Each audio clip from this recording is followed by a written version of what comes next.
We're in the Finger Lake region of New York at famed Watkins Glen International Raceway, where today the Indycar Series returns to the road course. It all began this past May with the 91st running of the Indy 500, where momentum turned to domination for Scotland's Dario Franchitti. This week, Watkins Glen.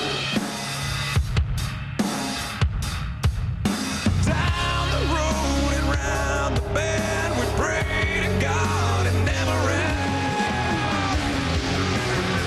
Where road racing reality becomes a battle between two curve-carving greats. A two-time Glen winner, Scott Dixon has been riding in the shadows. Will this be the week where Dario Franchitti falls and Scott Dixon strikes again?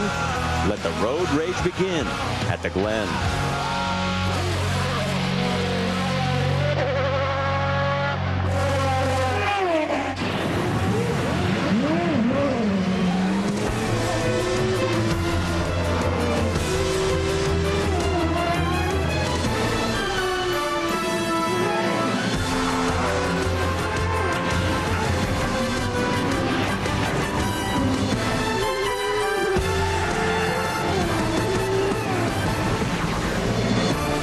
And we welcome you live to Watkins Glen International. 3.3 miles of some of the most famous pavement in road racing in the world. And we're here for race 10 of 17 on the 2007 IndyCar schedule. It's the Camping World Watkins Glen Grand Prix. The third year we've been making this annual stop now. And for some of these racers, with 4 of our last 8 events on road courses, that's a dream come true. For others, it's a true nightmare. We'll unfold those stories as the day continues. And we welcome you to Firestone Race Day. We'll get you caught up and get you set for the next 60 laps that we are about to unfold before us in the next couple of hours. Take a look at the point standings through 9 races so far, and Dario Franchitti has built a sizable margin, 65 markers over Scott Dixon, the man who has won here 2 years in a row at the Glen. Then it's Dan Weldon and Tony Kanaan tied for third, and Sam Hornish Jr. over 100 points behind. For Dixon, this is a big day. He has to win this race to cut into that margin. Let's check in with Jackaroo. Well, Marty, let's find out from the man himself just how critical is a convincing victory for Scott Dixon today in the points chase. We need it. It'd be nice. We've had so many runner-up positions this year, and it's kind of getting old. Even in qualifying here, Helio just nipped us again. So he's been third time lucky on the pole, so I can't see why I can't be third time lucky winning this race again. So hopefully that's the story. But for us, big time, we need points, man. We've got to start closing the gap on Dario. Scott, what is it about Watkins Glen and this course that lends itself so well to your style of driving? I don't know. Like, to be honest, I just love all the road courses. It's great to go to all these again, and especially, great American tracks like this here in Watkins Glen. And I don't know, it's just such a fast-flowing circuit. It's so rewarding when you get a good lap together here. And we missed a little bit in qualifying, but the race is what we need. And I just love these road courses that the IndyCar Series is putting on for us. Well, the man that Scott Dixon is trying to chase down for the points chases with our very own Vince Welch. He is the points leader, and he's the hottest driver on the circuit. He's won the last 2 races. Dario Franchitti on quite a roll. 7 career wins in the IndyCar Series. They've all been on ovals. You're the road course master. What would it mean to get one on a road course here today at Watkins Glen? It would mean a lot. I love driving here. I love driving all the road courses. I just haven't got it together yet between myself and the team. We need to do a better job at these places, and hopefully today's the day. He was very quick in the morning practice. He's one of the favorites today, Dario Franchitti, and his teammate Marco Andretti, a young man who didn't have such a good run here a year ago.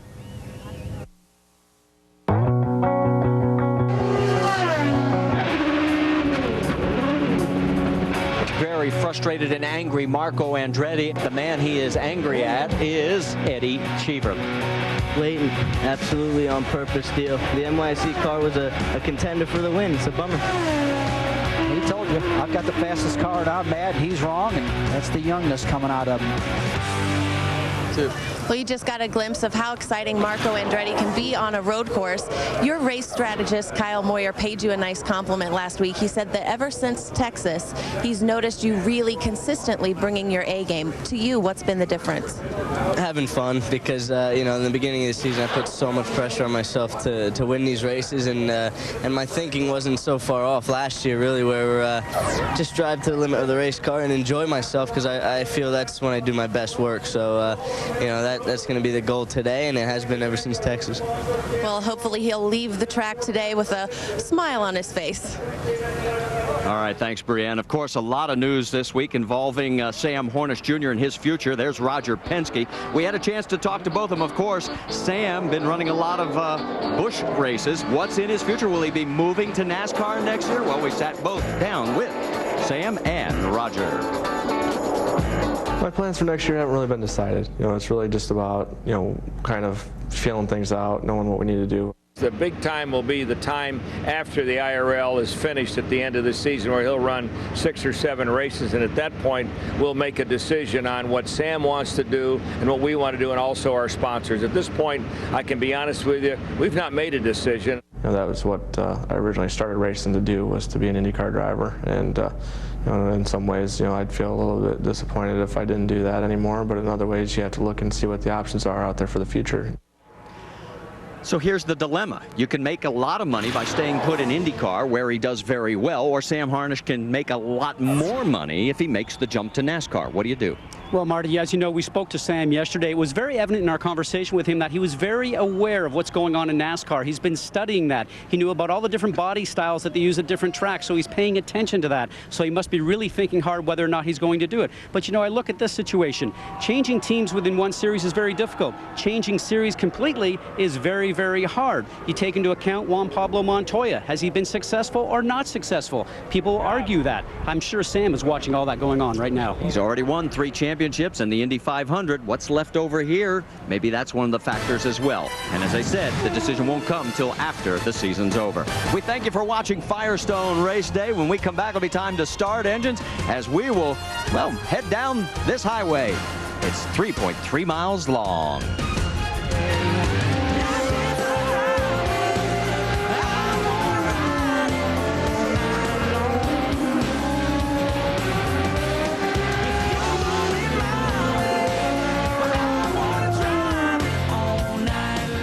Back here at Watkins Glen, that is Montour Falls, not too far from the racetrack. As you look down from high above, we get ready to go trackside for those famous words to get the engines fired. Let's get the command to start this race. Now it is time for the most famous words in motorsports. Once again, here's your Grand Marshal, JJK. Ladies and gentlemen, start your engines!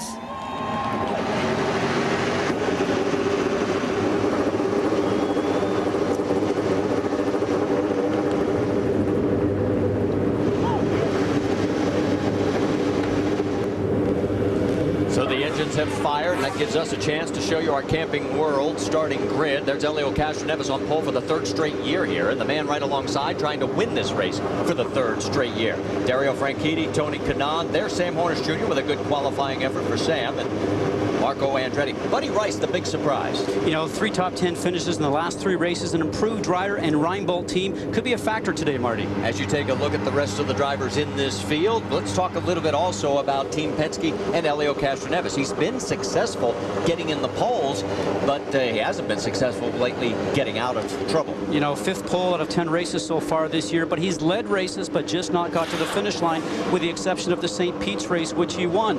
And you even think about his teammate Sam Hornish Jr. 1 win so far this year, also at Texas. What a difference a year makes. Right now, Sam over 100 points back. This was the problem at Milwaukee. Lost the rear wing, the car crashed, very few laps towards the end and taking the checkered flag. Here we have just multiple car accidents taking out both entries on the Penske team, not collecting points. And here at the start at Richmond, on the start itself, Sam Hornish spun the car around before the green flag. But the team under Roger Penske, that man right there, has had success in the past here at the Glen. Of course, those 3 poles, all by Elio Castroneves. But there have also been 3 other races back in the old kart days when they made the stop here at Watkins Glen, and they had 3 wins. All right, let's take a look at this 3.37-mile road course from high above. A favorite of so many drivers here because they love the natural terrain road courses like we have here at Watkins Glen. They love street circuits too, but this road course itself at Watkins Glen is tremendous. Riding along now with Scott Dixon. Watch the telemetry on the right-hand side, over 160 miles an hour going down into turn 1. Down a couple of gears, back on the gas, and now climbing up about 10 stories through this turn 2, 3, and 4 complex. Flat on the gas, getting that long run down towards the back stretch and going down towards the bus stop. The car just continues to accelerate here. Just watch the speed climb up to 175 miles an hour and hard on the brakes, down a couple of gears. Now watch how fast he goes through this bus stop, Marty. Up and over the curbs and going along here. He's still on the original track itself and now going to enter into what they call the boot, the new extension down the hill now towards turn 6. They've repaved this track. All the drivers tell me a lot of grip, a lot of downforce, a lot of speed through here and back hard on the gas towards turn 7. A little trickier, a lot of concrete that you see the light colored texture there. Drivers have a hard time putting their foot on the gas. No traction control in these cars here. Climbing back up the hill now towards turn 8. Again, you see the speed up towards 150 miles an hour for a quick moment. Great passing zone here. Watch for some action here today. And here's the climb for this area that we have going back up onto the original track. The car gets light. It starts to slide towards the outside. You're on the flat of the original NASCAR track and the Formula 1 track itself. And here we go through turns 10 and 11. High speed through here, really quick. This is an important turn, turn 11, leading onto the front stretch and running down towards turn 1, which is probably one of the best passing zones, turn 1, Marty, on this complete racetrack. And laps in the range of 1 minute and 30 seconds. All right, let's take a look from high above and show you the boot section. And Scott, you can outline it for everybody where NASCAR runs and where we're going to run. Well, the original track and NASCAR is running right here, goes along all the way through this section here. And as the helicopter is moving around on us, we'll start to see the boot here over on your left-hand side. And that's turns 5, 6, 7, and 8 going back up towards the original track. A great section of track, a lot of elevation changes, and very difficult for the drivers here today. Okay, this will be the end of our first of 2 pace laps. It gives us another opportunity to show you our onboards and got some great views for you. First off, right off the nose of Danica Patrick's number 7 Motorola car. Scott Dixon, of course, we have 2 views. We'll have out the front and the rear as well. And Buddy Rice, that's right underneath the wing plate, overlooking the right rear tire. That's going to be a great view watching the suspension work. Jeff Simmons, AJ Foyt IV, and that camera mounted for Marco Andretti is right next to the gearbox. So we should see some great views down low there as well.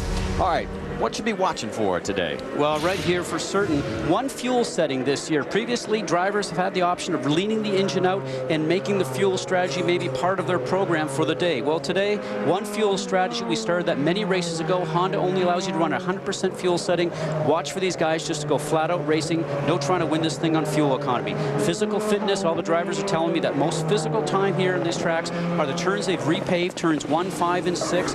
Very hot here, very humid. Remember, no power steering in these cars whatsoever. And road course specialists, well, the top 10 of this grid, with maybe the exception of Sam Hornish Jr., really are road course specialists. So it's going to be interesting to see how they can make some moves here today to try to get past everybody that's really in their element. Let's get a final pre-race update from pit lane. Jack Arute. On a sleeper for this race, how about Buddy Rice? Cobbling together on 2 short tracks, 2 top 5 finishes, and the chemistry on this little team is starting to come together. Why? Rice says it's accountable for this man, John Dick, who is his engineer, and he says we communicate very, very well. Both of them agree that for Rice to succeed today, though, Vince Welch, they will have to attack, attack, attack. Jack, it is a thin line between aggressiveness and patience on a road course. For Helio Castroneves, you get no championship points for sitting on the pole, but the way things have been going for Castroneves, he believes that this is going to be a nice boost of momentum for his team, earning pole position heading into this race today. The last 4 races, they've had problems. He says earning pole got them pointed in the right direction today. Brianne Pedigo? Well, the slab of concrete you're looking at right now may not seem like much, but to Sam Hornish Jr., it's enough to cause a bump as he's pulling into his pit stall. He says it's an actual change in elevation, makes the car jump a bit, so he's going to have to lay off the brakes as he's pulling into his pit stall so the car doesn't lock up and end up in the wall. All right, thanks for the final update, guys, as the cars make their way towards turn 9. Pace car with Johnny Rutherford at the wheel pulls off right there. That's where he will station himself. Back on the straightaway, which NASCAR uses on their course. And into turn 10, the left-hander. One more to go, and we'll be heading down the front straightaway and the green flag. Helio Castroneves on the inside as they head towards turn number 1. He comes through turn 11. And the Camping World IndyCar Grand Prix is green.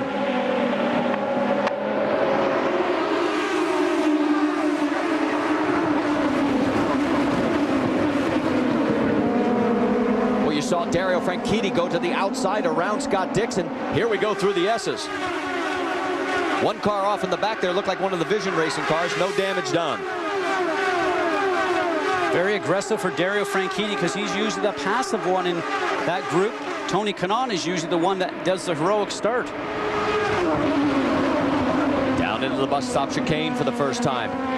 Can get to be a real log jam when you got this many cars. Everybody so far making it through. Now the long downhill run into the boot. Now the interesting thing I'm watching here right now is everybody, Dixon, Franchitti, Kanaan, they don't want to let Castroneves get too far in advance, and I'm sure that's why Franchitti was being so aggressive on the start, because Kanaan knows how fast everybody is. He's a road course specialist too, like I mentioned. All these guys are, but they have to keep the guy in front right on the nose. Well, there was another reason Dario wanted to get around Scott Dixon. His very first words to me when we talked about this race was, Dixon's the man I gotta watch, because he knows how good he is at this track. He also knows he's second in the championship points. Right now he's looking at his backside of his car. A move on the inside by the two of Thomas Schechter going underneath Buddy Rice. And here we come back onto the main portion of the racetrack, headed towards turns 10 and 11. A fast section here. Well, Schechter started 13th. Buddy Rice started a lot more further up than that, and Buddy's been going backwards. We'll get the run order here as it's Helio Castroneves, Scott Dixon, Dario Franchitti, Tony Kanaan, Marco Andretti, your top 5. So watch out the back of Marco Andretti's car right now, looking back towards Vitor Mira, who so desperately wants to win at any course, an oval or road course, but a road course specialist he is, and this is probably a track where he would have some of his best opportunity. Into the bus stop chicane. A little bit of defensive move by Castroneves there. Marty running the inside line because out of turns 2, 3, and 4, Scott Dixon got a run going down the straightaway. Now, the question is the Helio Castroneves machine got a little bit more downforce, more wing angle on his car, allowing him to get through the turns a little bit better. And the Dixon machine maybe not running as much downforce, allowing him to go down the straightaways a little bit quicker. We'll have to see if that happens again next time down the backstretch. Buddy Rice started this race in 7th. Did not run real well in the morning practice. He's already dropped back to 12th. What's going on with Buddy, Jack? Well, their crew doesn't really know what's going on for the A1 Team USA operation. Buddy Rice has not said anything on the radio. The telemetry reads everything beyond nominal, and they're just as confused and concerned as you guys upstairs. And he's losing contact with the car in front of him, which is Thomas Schechter. We saw that pass. Here come the leaders into turn 11 as we are about to complete lap 2 of 60 here at the Glen.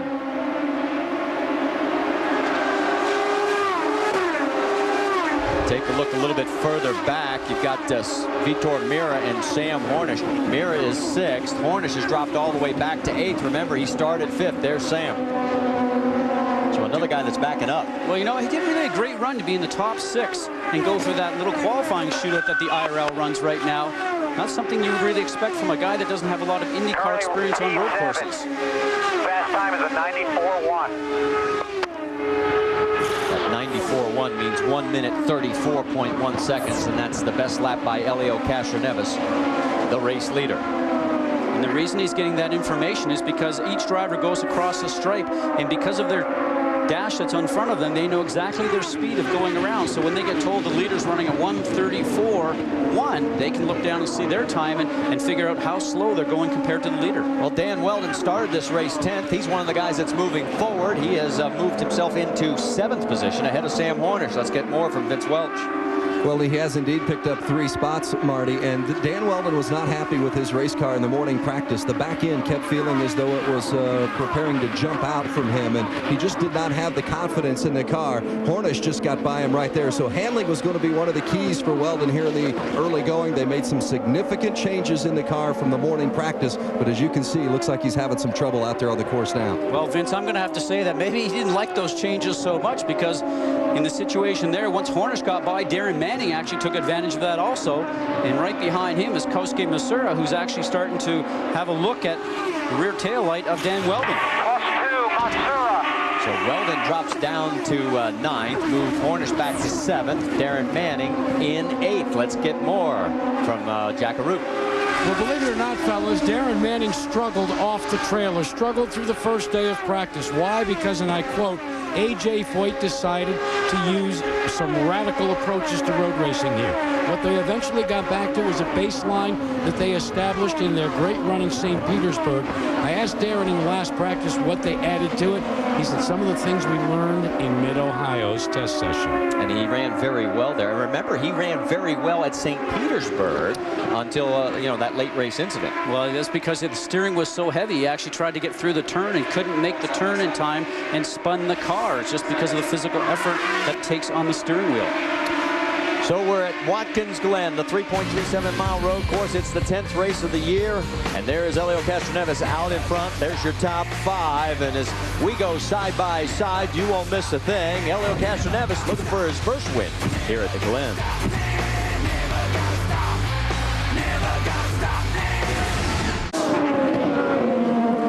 Back here at Watkins Glen, where Helio Castroneves continues to lead Scott Dixon. You know, Helio's now led the opening laps in 5 of the 9 races this year, but that shows how, I guess, deceiving they can be sometimes. Statistics, that is. Let's talk about the most prestigious golf championship in the world. It returns to ABC Saturday, July 21st. Defending champion Tiger Woods, Phil Mickelson, and Ernie Els charge into Scotland to battle Carnoustie. It's the British Open on ABC, Saturday the 21st at 9 a.m. Eastern, Sunday, July 22nd at 8 Eastern. That's 8 a.m., I should say. And we saw A.J. Foyt, the 4th, out there for a moment. As they streak by the start-finish line, Helio Castroneves' gap now is 0.7 of a second over Scott Dixon. And Scott, why don't we go on board with Scott Dixon? As he's starting to chase down Helio Castroneves, he's flat on the gas going through this segment here. And what he's going to try and do is go as far deep down into the braking zone, going down to the bus stop as possible. He'll flare out to the left-hand side here, try to get a little bit of a draft off the Team Penske car straight ahead. And this is where he tries to make up time, get down in the braking zone, get back on the gas, maybe before Helio does, try to maybe gain a half a car length, maybe a car length. And as we bend around turn 5 here, and coming from the original track down to the boot, down towards turn 6, listen to the throttle. In fact, let's just go along for the ride for a while. Enjoy it.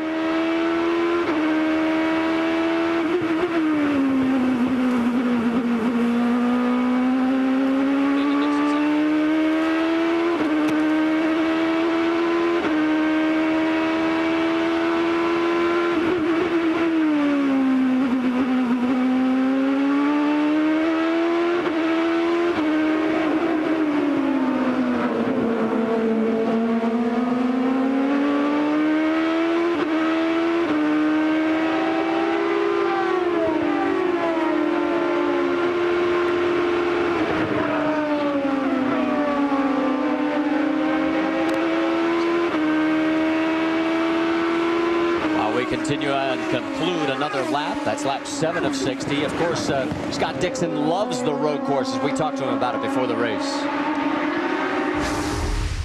I love these road courses. I love the fact that we've added, you know, sort of another 2 or 3 this year.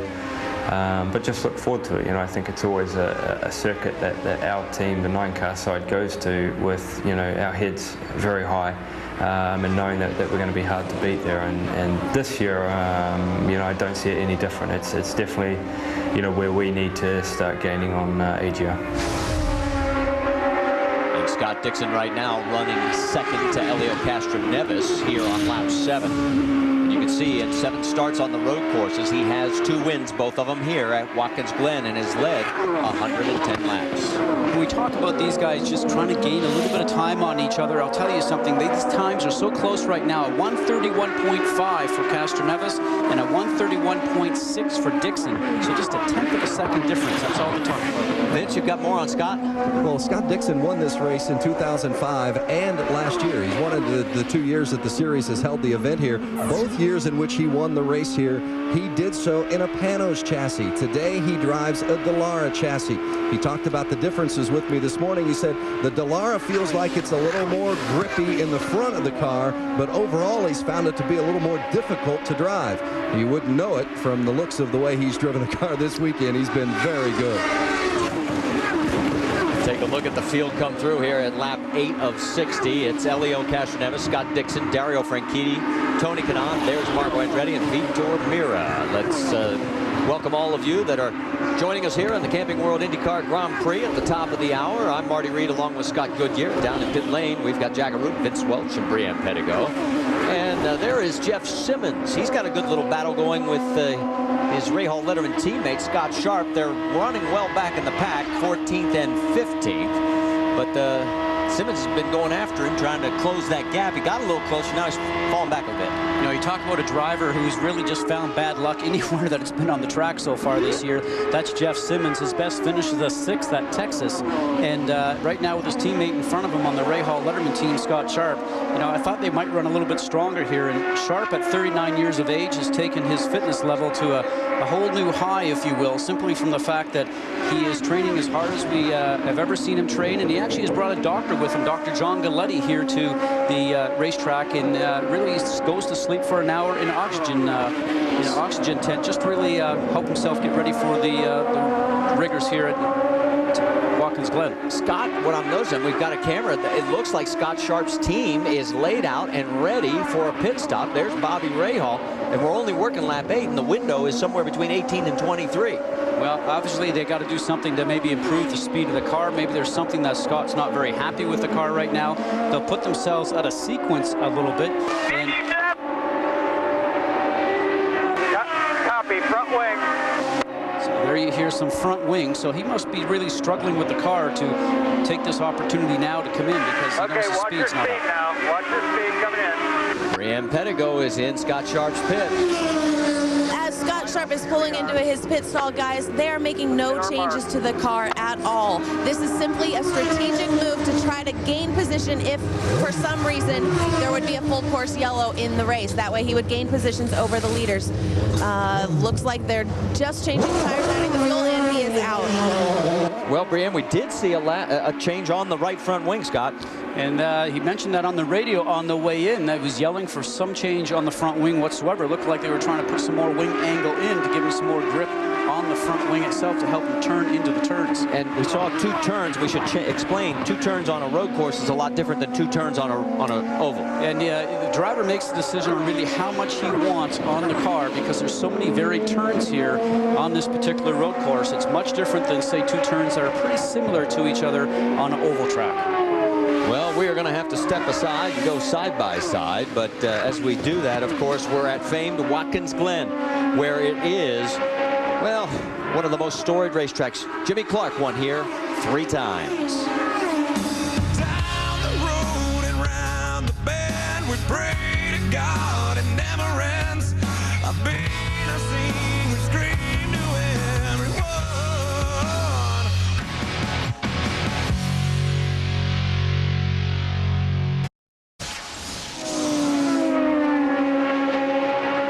Back here at Watkins Glen, where Elio Castroneves has led from the drop of the green flag. Scott Dixon second, Dario Franchitti third. We want to remind you, Nashville, there have been 6 different races with 6 different winners. Will there be a 7th next week? Well, that Firestone IndyCar 200 at Nashville will be on ESPN Saturday night, 7:30 Eastern. And we mentioned the fact the top 3, and McMahon in 3rd place, Dario Franchitti, the points leader. We also mentioned the Flying Scot, Jimmy Clark, won here in 3 different times. And Dario, of course, a big historian of the sport, and would love to follow that accomplishment. In fact, it was 1966. Jimmy Clark won by over a lap here at the Glen. And while all this is going on, Jeff Simmons is making a pit stop as well. So both Ray Hall Letterman cars have come off sequence. Now, we did hear there might be a hint of some rain coming in sometime around 5:30, but I don't know if I'm believing the weathermen, Marty, because it's sun shining, it's bright, and I know it's a long time off from right now. We're in a valley and things can blow in, but I'm not sure if that's going to play into it. Let's get more from Jack Arute on the weather forecast. Well, I'm not a weatherman, Marty, but it was amazing when all of a sudden at about 12 noon or so, some of that green showed up on the weather radar. Teams scurried around to the Firestone garages to have more rain tires mounted. They actually dispatched a team member out onto pit road. As you know, most of the telemetry on the other side, they have real-time radar. The latest real-time radar that is showing no green, and all of a sudden, all of these Firestone Firehawk rain tires have been mounted. Have moved way to the back side of each of the respective pits. All right. Thanks a lot. And as we go on board with Scott Dixon, he's still in second place. The margin is about 1 second now between first and second. And there's Dario Franchitti closing down on Scott. You know, we talked to Michael Andretti about the enthusiasm, the renewed enthusiasm that Dario has now that he has the points lead. When Dario smells that he can be at the top of the chart, he's very strong. And I think last year he lost a little bit of that, you know, because we really weren't a competitive team. But this year, you know, he felt with all the things that we did over the winter that he was going to be quick right away, and he was. And, you know, and I think that's what has kept him motivated, because he knows he has the equipment to get it done. So as long as he knows that, he's going to be tough. And winning the Indianapolis 500 certainly had a lot to do with the boost in confidence for Dario Franchitti as well. In fact, earlier this week, he picked up his Indy 500 pace car, which each year the winner receives. Says he'll rarely drive it, but he'll always cherish it as a reminder of his biggest Indycar win. Right now, he says the car is good. They'll be looking to pit in about 2 to 3 laps. No changes expected for the 27 car. Well, going back to what Michael also said, you know, they did not have a great year last year, and this was one of the races that was epitomized it. I mean, Dario Franchitti had a crash with Thomas Scheckter. Tony Kanaan crashed. Marco crashed, as you saw in the beginning of the show, with Eddie Cheever. It was a lousy day for that team. Not a very good day, as you mentioned. I always say what a difference a year makes, and we see Michael Andretti on the right-hand side of the screen, one of the 3 owners of Andretti Green Racing. But with pit stops coming up, Marty, it's going to be interesting now to see if anybody has anything left of these top 3 guys to maybe increase their gap between the car behind them before they come into the pit lane. This is what drivers get paid a lot of money for right now, what we call the in-lap and the out-lap.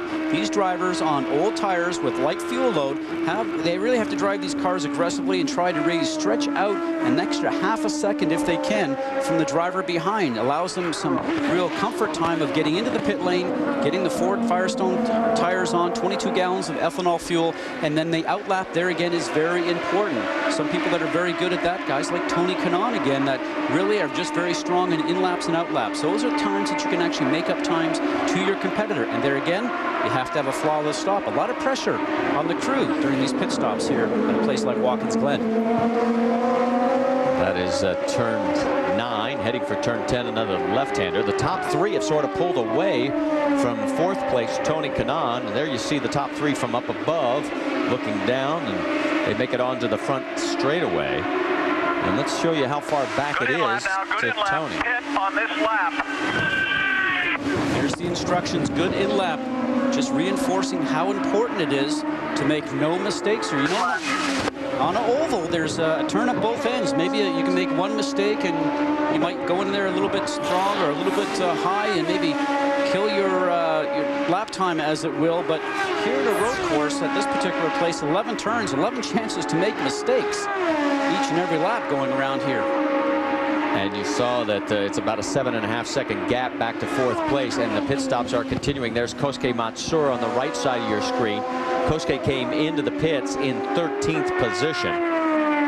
Meanwhile, out on the track, that's Tony Kanaan. Here's the 3 race leaders, and you heard the radio from Scott Dixon, that good in-lap, so we're expecting him into the pits this next time by. We can tell you Danica Patrick's team is also set up and ready for a stop. Dario Franchitti still closing that gap through the boot section. But then on the front straightaway, it looks like Dixon can pull away from Franchitti. So again, going back to what you were talking about downforce. It'll be interesting to see if any changes are made on these top 3 cars, either with tire pressures or wing angles, when all 3 of them come in to make their first stop. Okay, so who peels off, who stays out? Well, look at this. The 3 race leaders are going to come in together. Vince Welch, they're heading your way. Giving you room here, Scott.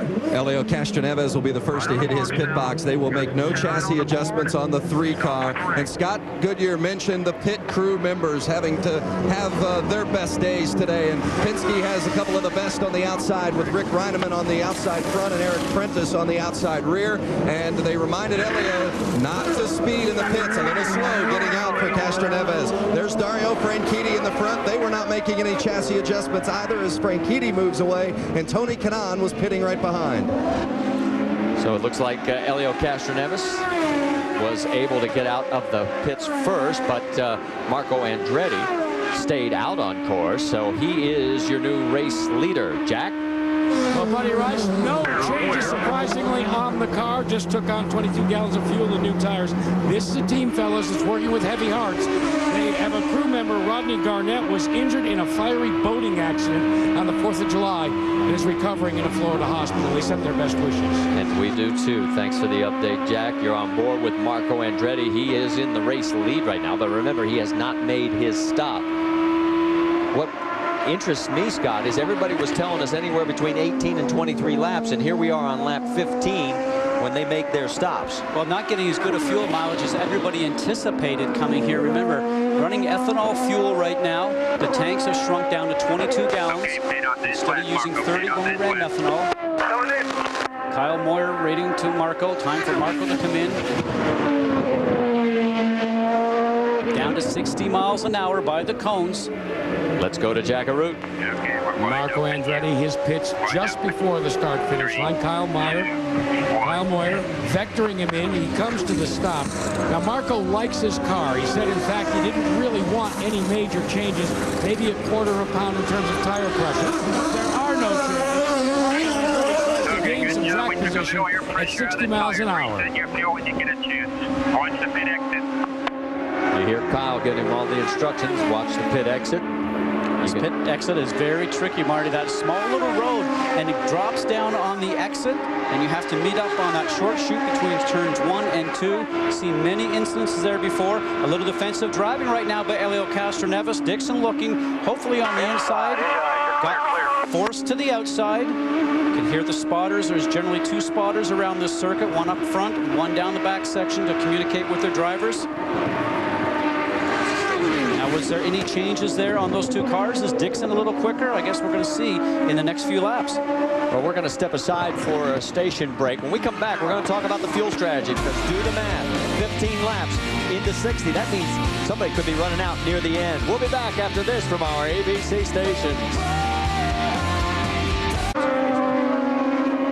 Back here at Watkins Glen, where you see a very tight battle now for the race lead, as Scott Dixon has closed the gap on Elio Castroneves after our first round of pit stops. It's a lot further back now to 3rd place, about 3.3 seconds to Dario Franchitti. Here we go, each and every time. Sorry, Marty, he has a look on the inside.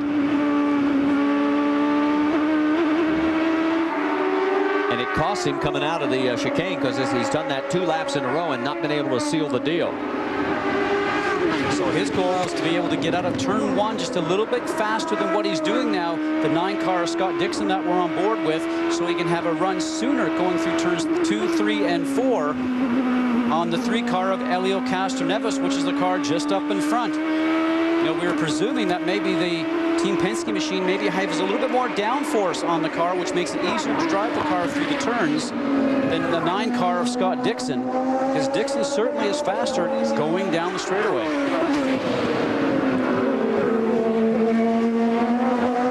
So they come through. That's turn 9, heading towards turn 10. Always trying to give you some perspective on this 3.3 mile racetrack. They make their way back. Oh, and Elio crashes again. Up on the curbing and just spins the car around. The bad luck continues. Let's listen.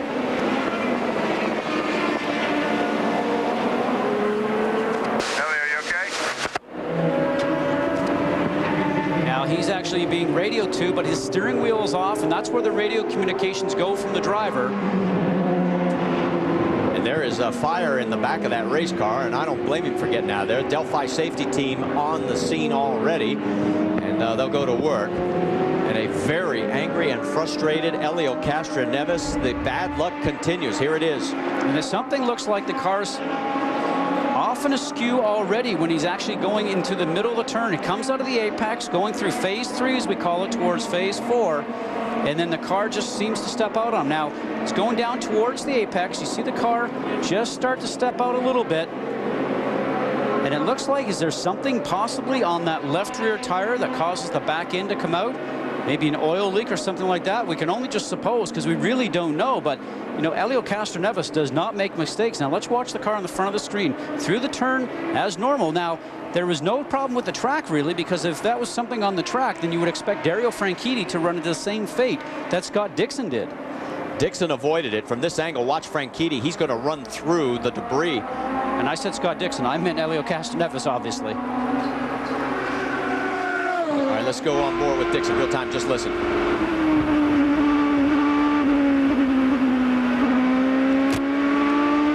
Just that fast. Take one more. Castroneves is through first. As we mentioned, if there is something on the track, then you would expect Dixon to probably have the same problem. All right, let's check in with Jackaroo. Helio, what happened? I have no idea. You keep telling me that I hold my line, hold my line. It's ridiculous. I mean, I'm trying to hold my line. But, I mean, you want to give him the pass for him? I'm fine. I'll give it to him. But it's ridiculous. Obviously, I'm pushing, and led to a mistake. Vince?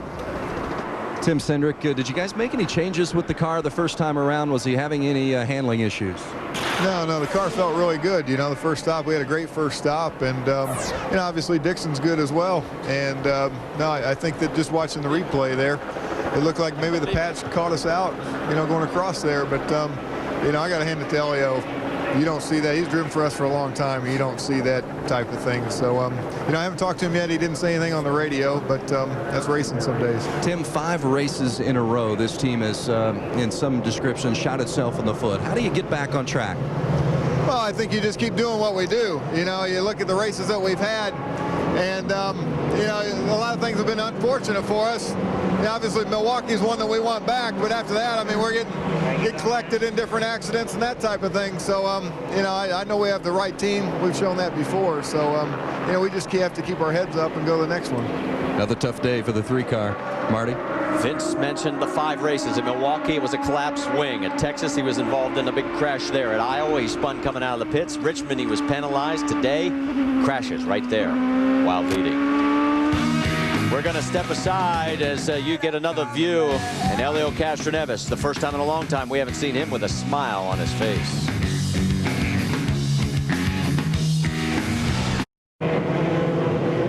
We're under our first caution here at Watkins Glen for a crash involving Helio Castroneves.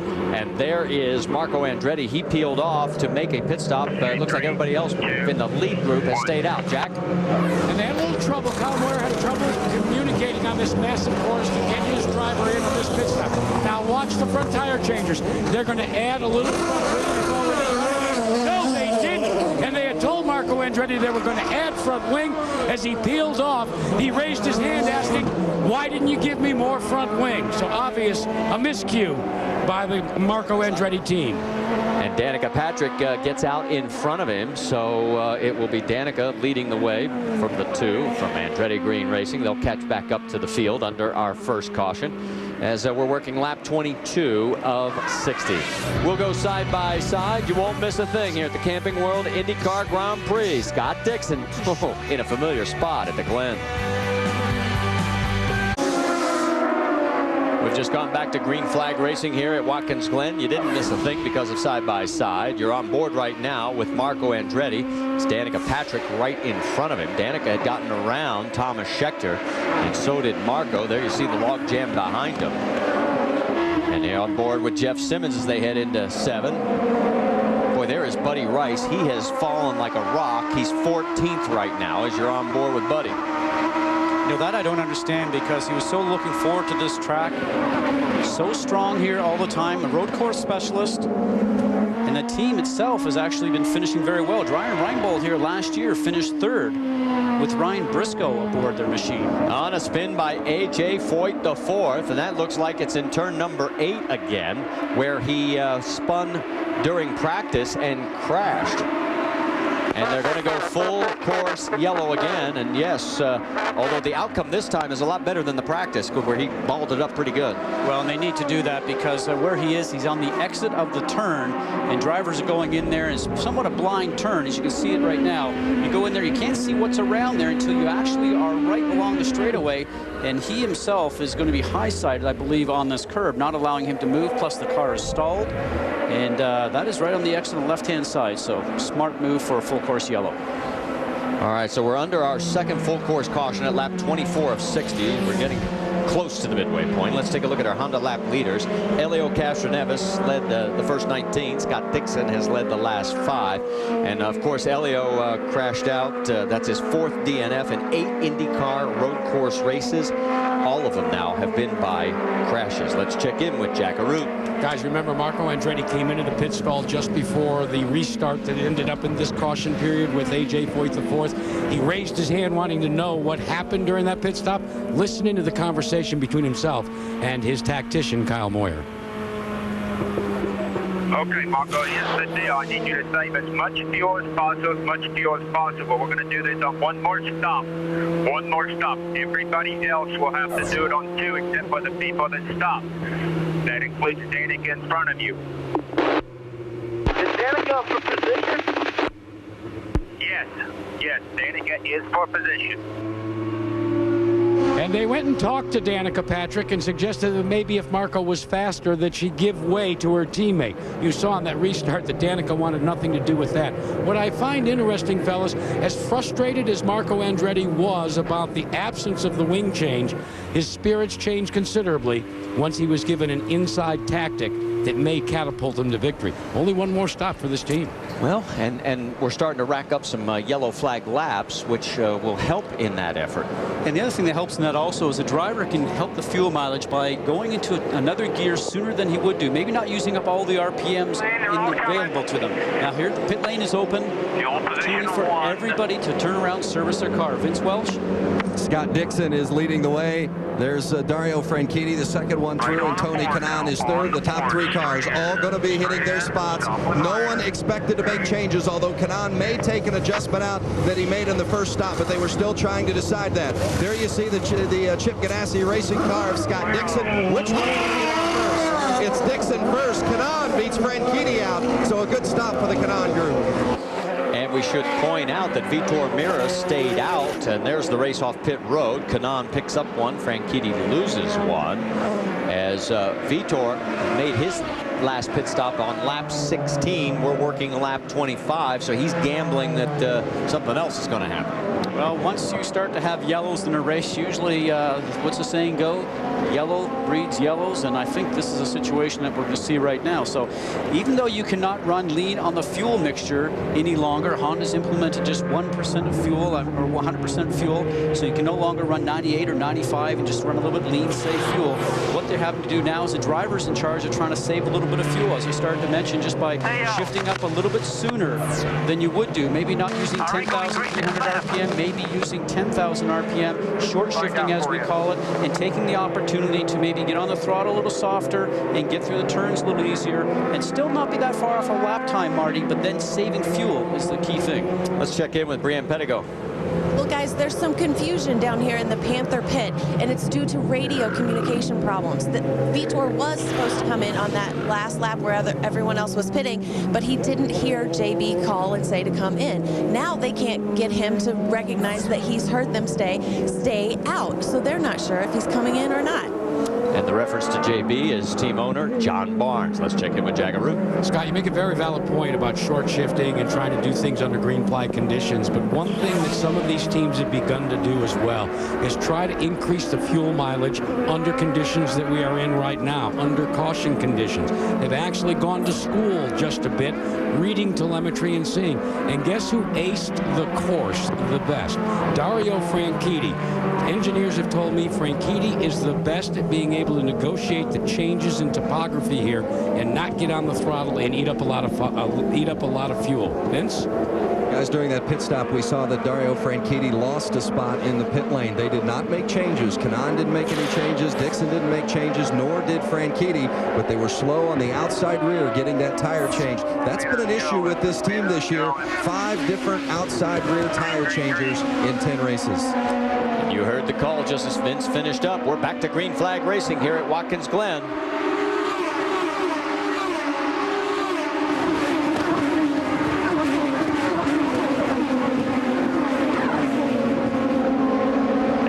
Dixon, you're clear. Tony Kanaan, Dario Franchitti. That's Sarah Fisher. Look out! This is the traffic situation. The fast guys are at the back because of the pit stops. Sarah Fisher is down 1 lap. She'll try and move over to the left to let this group go through. Will Kanaan be able to take advantage? You're on board with Scott Dixon. All 3 of them make it through. Dixon, Kanaan, Franchitti.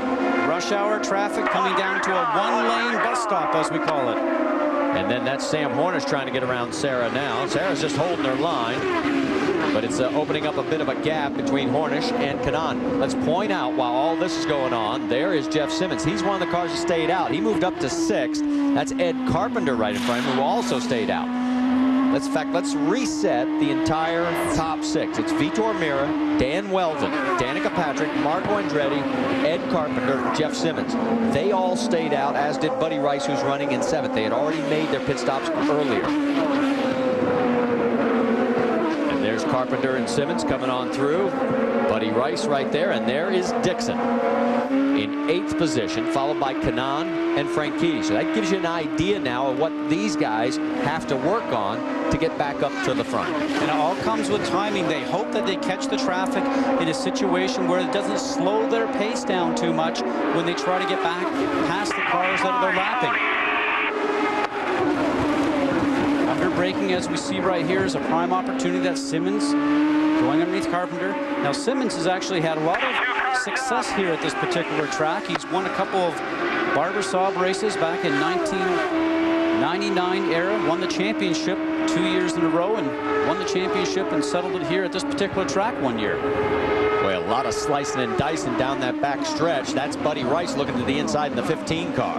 Oh, hang on. And right back behind all those is the leaders just trying to get by. And that's Sam Hornish. He is pulled up right behind Dario Franchitti. On board with Buddy Rice. Looking back on Scott Dixon. That's turn 6. Coming down towards the toe of the boot. Turn number 7.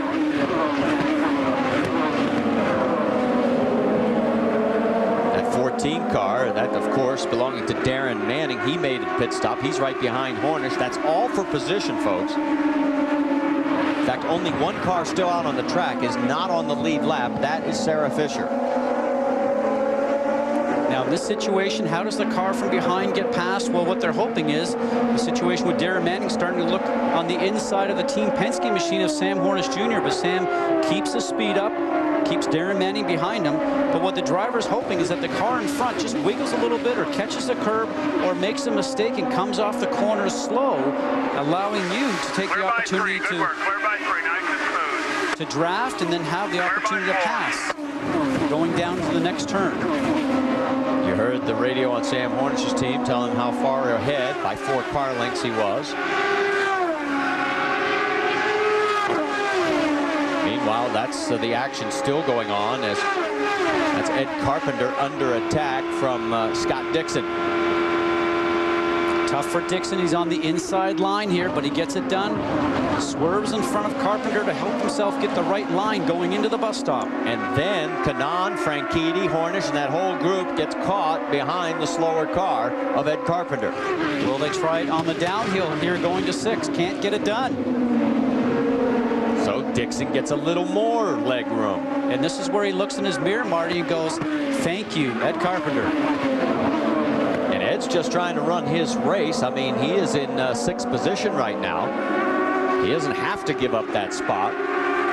Look at this, the teammates looking at each other. That's Frank Keedy heading for turn 8. That's a right-hander. Oh, and that's a tough one. So bumpy in that section there. That's where we saw the 22 of A.J. Foyt, the 4th, spin out.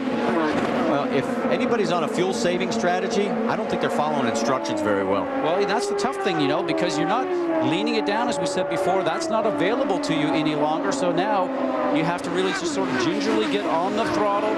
Short shift, as we were mentioning, and it's tough to do as a race driver. Watch the draft right now where 27 of Frank Keedy looking to the inside. That's Frank Keedy getting around the 20 of Ed Carpenter.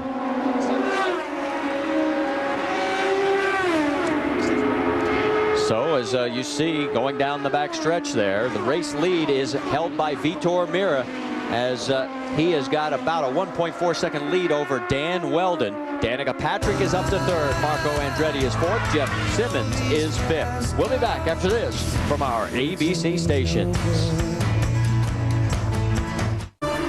Back here at Watkins Glen International, take a look at your race leader, Vitor Meira. 7 times he has finished second in this series. He has never won a race, but he's now led 7 of 31 laps, and he leads by 1.6 seconds over Dan Weldon. Danica Patrick is another second back in 3rd. There you see her in the black and blue, number 7. And there is Marco Andretti coming through right behind her in 4th. Jeff Simmons rounds out your top 5. And this all being after a series of pit stops due to 2 cautions that we have had. It's almost back-to-back here at Watkins Glen. It's got a few cars out of sequence, but not by that many laps. It could get very interesting. There is Scott Dixon, who has led quite a bit of laps here once Elio Castroneves went out with his crash. Starting Tuesday, July 17th, the next generation of hidden camera comedy comes to ABC. It's outrageous, unpredictable, it's real, and it's funny. It's just for laughs. Series premiere Tuesday, July 17th, 8, 7 Central, only on ABC. All right, we're holding our cameras there. That man right there, Sam Hornish, right now he is running in the 9th position. And here's how he got around Tony Kanaan. Coming down here, having a look on the inside of the 7-Eleven car. They're slowing just a little bit because of the car in front of the 20 car of Ed Carpenter. Now see the Team Penske machine on the inside trying to get through. Says, pardon me, excuse me, I'm on my way through here on a very fast downhill left-hander, turn 6. So Hornish picked up 9th. Darren Manning followed for 10th. Ed Carpenter's now 11th, and Tony Kanaan is 12th. Let's check in with Vince Welch. George Klotz, who handles the strategy for Tony Kanaan. It looks like Vitor Meira is running out of fuel. We'll grab George here in just a moment. Oh, no. 10-4. Well, you know, Vitor. Try to find one of those places they'll tow you in. Last pitted on lap 16. So here we are on lap 32. That means 16 laps, and he's out of fuel. Yeah, we need a they've got local yellows in there right now, and he's asking for a full course yellow to slow the pace down, because as a driver, you know you're in a very precarious position. You don't want somebody coming around the turn or over the brow and just plowing into the back of you. So Dan Weldon will now inherit the race lead, as there is Vitor Meira, and it looks like as he shakes his head, another opportunity at winning has gone up without any fuel. We'll go side by side.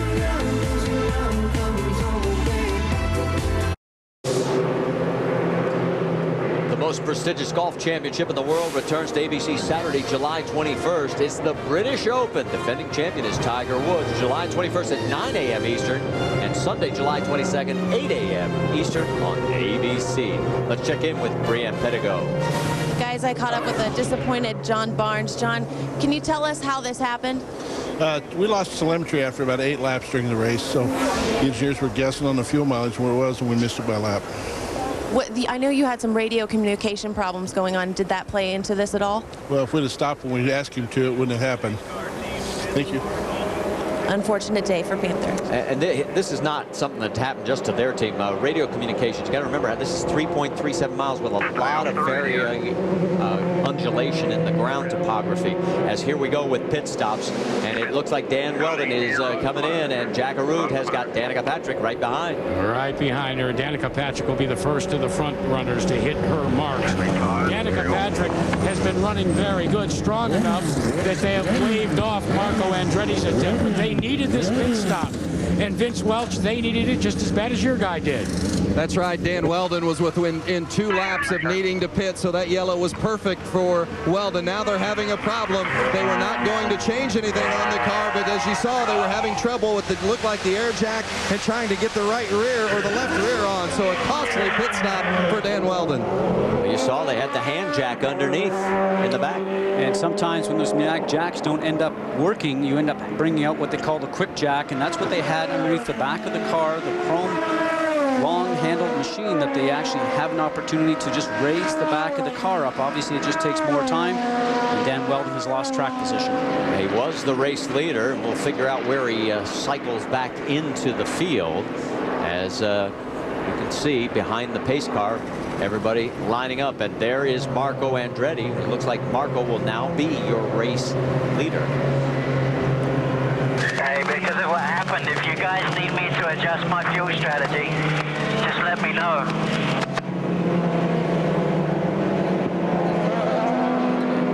Dan is asking the situation back to the pit, saying, keep pushing. Obviously the yellow timing didn't help us there. Just keep pushing. So he's got the clearance to run as hard as he can. They'll figure out as they go. Want to know if he should affect his strategy, which there again is short shifting and trying to save a little bit of fuel by driving style. Well, let's figure out some more strategies here. Jack Arute, what's going on? One group that is going with a strategy that could be a little dicey. Kyle Moyer calls the shots for Marco Andretti. Did not come in. You're going to stick to what you told him on the radio? Yeah, we're here to try to win, and the only way we're going to get past our teammates and Dixon is to be out in front of them. Right now, we only got to stop once. They have to stop once. They're going to be a couple of laps later than us, but right now, I mean, that's our only chance of winning. That's what we're going to do. How dicey will it be to make it to the end? Well, if we could get some more yellow would help, but they'll go green soon. A fortune and my millions for just a couple of more laps of yellow, fellas. Well, Jack, can you check with him? Because they last pitted on lap 22. How far do they think he can go? They are halfway through their stint, if you believe that, and they just told Marco that they were halfway through their stint. Got to remember, fellas, that this big racetrack under caution, there's been, and we've all tried to find out, how much mileage can you make under the ethanol here? This is the first time under caution. You talk to guys, and you sometimes, Scott Goodyear, wonder whether they're telling you the truth or not. Well, I had so many varied answers from one end of the spectrum to the other, Jack. I agree, because, you know, you just couldn't make any sense of what people were telling you. And then I started asking this morning about yellow caution laps, and, you know, you're met with just a smile, and nobody's really going to be honest and tell you, because that comes into their play of how they're going to make this race unfold for them. Let's check in with Vince.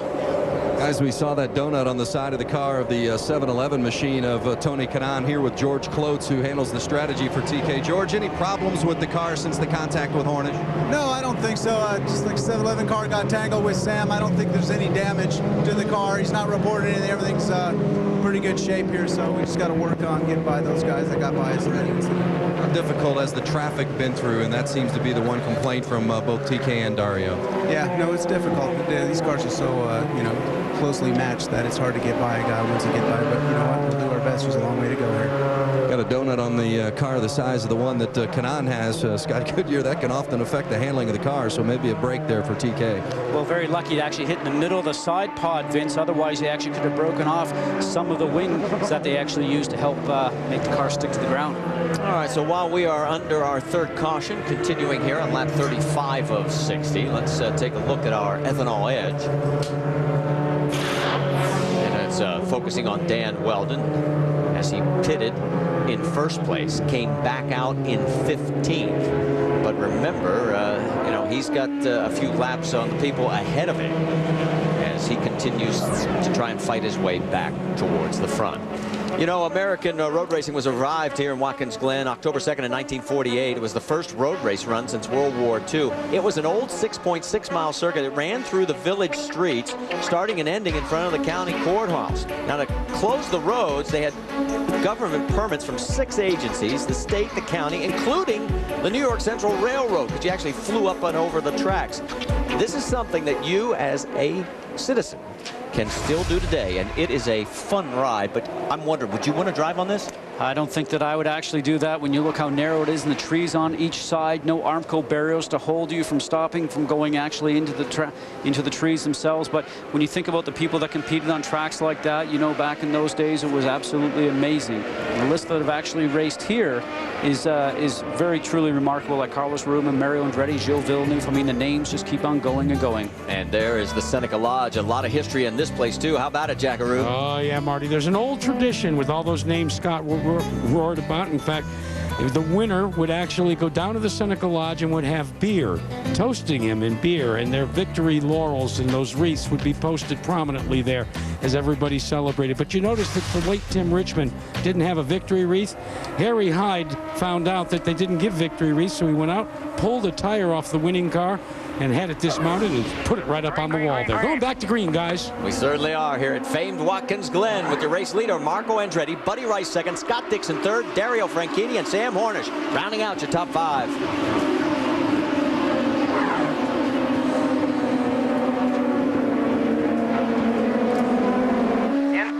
Danica Patrick getting around Jeff Simmons into turn 1. You're on board, looking out right off the nose of her car. Now this is where you want to be flat on the gas all the way through here. This climb up through turns 2, 3, and 4, so you have the opportunity to get a draft from the car in front. That's A.J. Foyt, the 4th, right in front of her. And that's A.J. Foyt, the 4th, going right behind her. Aboard the Camping World machine. Sponsored race here. AJ's first trip here to famed Watkins Glen. And, you know, the one guy that had never raced here before, and now we're on board with AJ, is he's being tracked down by Dan Weldon. Sarah Fisher's never raced here. We knew that. And AJ the 4th, we knew that. Darren Manning was the one that surprised me. He had tested here, but he had never raced here until today. And loves the track. Asked him, and he says, man, is this a great facility. He's currently running in 6th position. There he is in the number 14 of AJ Foyt's entry. And he's tracking down Sam Hornish Jr. right in front of him. Jack? Well, fellas, A.J. Foyt's ABC Building Supply team had a little bit of a different strategy this weekend. You know, Larry Foyt has been at every single race, calling all the shots. Well, one of the promises A.J. made was that Larry would be able to try and make the Firecracker 400. He did qualify, and you saw it on ESPN, qualify for the rained-out portion of the Busch Series race and was involved in an accident. He jetted in here this morning, and the first thing he said he had to do is he came to me and he says, how's AJ been this weekend? I said, boy, am I glad you're here. Yeah, he scared the bejesus out of you. Like you thought he had a snake in his hands, and you don't like snakes, Jack. I know that. Everybody's laughing. Don't get mad. We'll get even. Yeah, well, good luck, buddy. Remember, it's AJ you're dealing with. Meanwhile, the race out front, look at Marco Andretti. If he's saving fuel, you're kidding me, because he's pulling away from Buddy Rice. Let's go back on board with Scott Dixon. He's running in 3rd, about 1.2 seconds behind. That's Buddy Rice right in front of him. That's heading down towards the toe of the boot. Turn 7, you climb steep up the hill. Very rough section of the track right here. See the cars bouncing.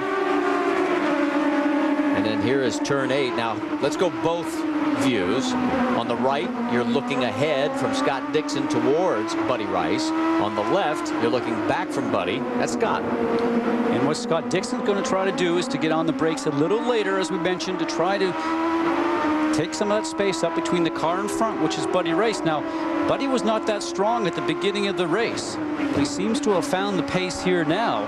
Finds himself in 2nd place, chasing down Marco Andretti. He's actually looks like he's starting to gain a little bit of space between himself and the 3rd place car of Scott Dixon, the number 9 car on the right-hand side of your screen. That's through turn 1, heading for the high-speed S's. Now, Now we've got this whole front group right now, all the way from first, all the way through 10th, that all pitted around lap 22 to 25. And then Danica Patrick pitted on lap 34. So it's going to be interesting to see how the strategy plays out. Will we get another yellow, allow these guys to come in and get fuel? And there you see from Danica Patrick's onboard camera. That was Thomas Schechter she was dueling with. She tried to get underneath him, couldn't get it done. Dan Weldon right behind her. From high above, you look down at the toe of the boot as the racing action continues here at lap 38 of 60 here at the Camping World IndyCar Grand Prix. We'll step aside as you go side by side. You're riding on board with the race leader, Marco Andretti. The guitar that goes to the winner of the Nashville Firestone IndyCar 200 has been voted one of the 10 coolest trophies in all of sports. Tune in Saturday night, 7:30 Eastern on ESPN to see who takes home the guitar this year. That's our next stop on tour. Top of the hour, if you join us here at the IndyCar Grand Prix at Watkins Glen, there's our current leader, Marco Andretti. Let's go up to speed. Jaggeroot, you're up. Well, Marco Andretti is making sufficient fuel, and based upon what Kyle Moyer just radioed to his charge that they will pit in 3 more laps, they are right on the cusp of being able to do it in one final pit stop.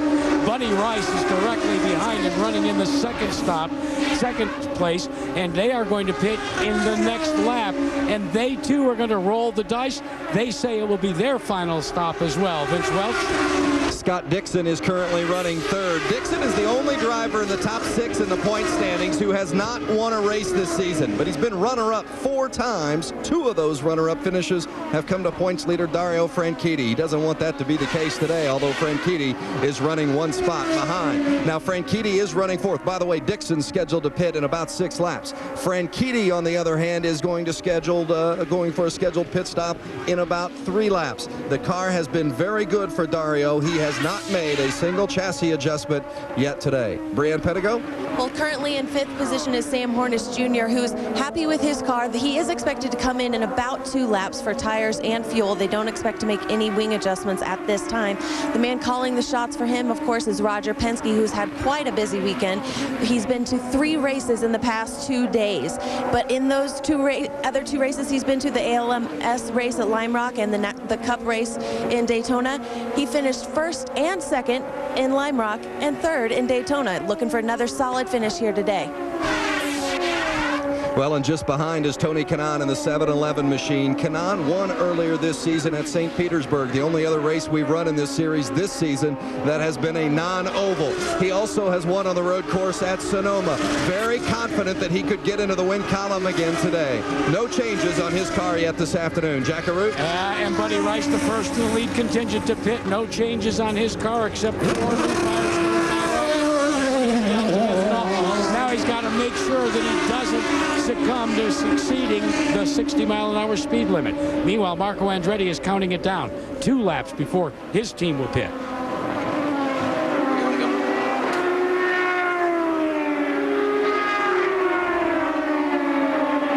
So there you saw Marco Andretti on board with now Scott Dixon as we've got you caught up with all those positions that we were able to touch base with. In fact, right now, let's go through it. It's Marco, followed by Scott Dixon, Dario Franchitti 3rd, Hornish, Tony Kanaan, Darren Manning now 6th. Kosuke Matsuura has moved up to 7th. Scott Sharp is 8th. Dan Weldon is 9th. Danica Patrick rounds out your top 10. There is Marco, and the gap is now 2.2 seconds. He's continuously been able just to stretch his lead a little bit from the cars that are behind him. I've been watching Scott Dixon off in the distance just a little bit. Seems like that back end of the car has been hanging out just a little bit on him. As we also saw Tony Kanaan using up a lot of the road. And here comes the pit stop for Marco. Jaggeroo. Yeah, and watch the pit directly in front of him. That's Kosuke Matsuura's crew trying to hold on to tires to give Marco a good in. He does it. And now all of a sudden, it's a key is to be able to get the necessary fuel. They'll need to pack it in to be able to go the distance with the last stop. Let's go to Vince Welch. Next Next on this pit stop agenda will be Tony Kanaan. You see his car is in. There will be no changes. They made a tire pressure adjustment on the first change, but no chassis changes today. That's a good sign. They reminded Kanaan, got to have a good out lap. Danica Patrick also in lap 43. What potentially could be her last stop. Jack? Quick stop for Danica Patrick. She hit her marks, and one thing Tim Green told me that she's gotten very good at this season is her out lap. If she can do that now, she might be able to gain some spots, fellas. Dan Weldon also made his stop, so cycling through to the race lead. Guess who? It is Scott Dixon, as he is back in front with Dario Franchitti, the points leader, right behind him. And for Dixon, the 5th road race that he's led in the last 6 starts in the IndyCar Series. Now, he did not lead earlier this year at St. Pete, but he ended up finishing 2nd in that race. And boy, Franchitti is right there, and there's Sam Hornish. And give Sam a tip of the hat. I mean, he is not known for his road racing, but every year he has gotten better and better at it. So he's been working at it hard. Spending a lot of time on road courses in various different cars. And actually now Dario Franchitti is hit the pit lane. Vince Welsh?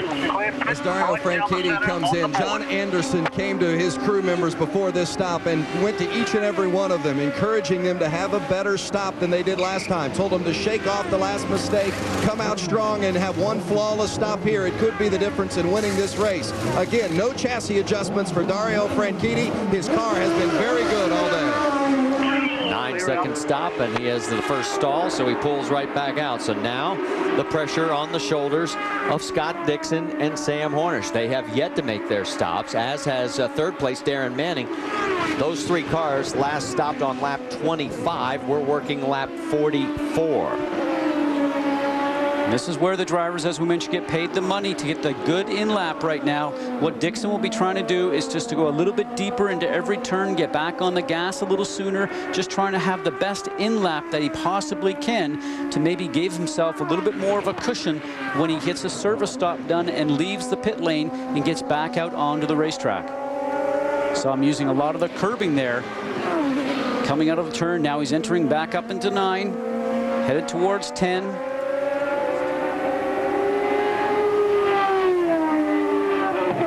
And Sam Hornish staying right with him as they come through turn 11. Will Dixon pit? Yes. So he goes 20 laps. Some of those under yellow, but here comes Sam Hornish right behind him. Straight in now, straight in. Brienne, let's send it down your way. Sam is pulling into his pit stall right now. They're taking on 4 tires, expected to take on a full load of fuel, but we're going to watch and make sure, see if that's actually the case. Vince? Watch me. Watch me. Watch me. Watch me. Go, go, go, go. And Sam is away. Vince?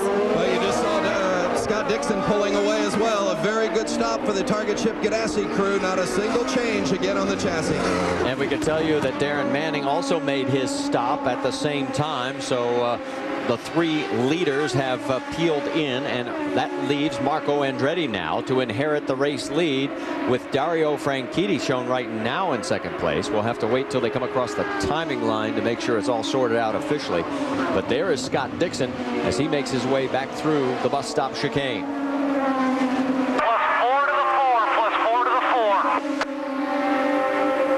+4 to the 4 car. That's the radio traffic that you hear, the words going to Scott Dixon. And there is Marco. And the 4 car being Vitor Mira, who's actually now been able to get some fuel in the car and back onto the racetrack, but many laps down, 2 laps down, matter of fact. So Marco Andretti is the man right now that looks like he is going to be the guy to chase. And who has the best fuel?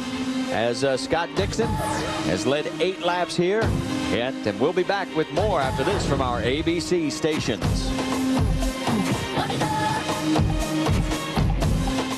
And that's the exterior view of the Seneca Lodge. We showed you the interior a little bit earlier. Take a look at the lead. It's the gap between Scott Dixon on the far right of your screen and Sam Hornish Jr. running in 2nd. Marco Andretti now 3rd after all the pit stops. Dario Franchitti 4th. Ed Carpenter rounds out the top 5.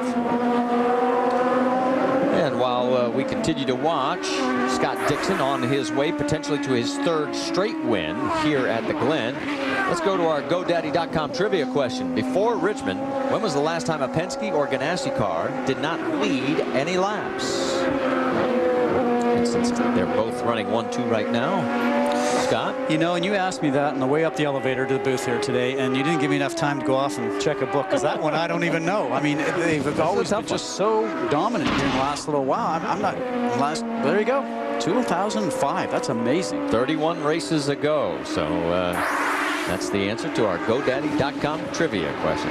All right, we did this a little bit earlier in the race. Now that things have settled down and we got to wait to see how this fuel strategy unfolds, let's go on board with our race leader, take you around the entire circuit here at Watkins Glen. We'll just sit back and let you go for the ride.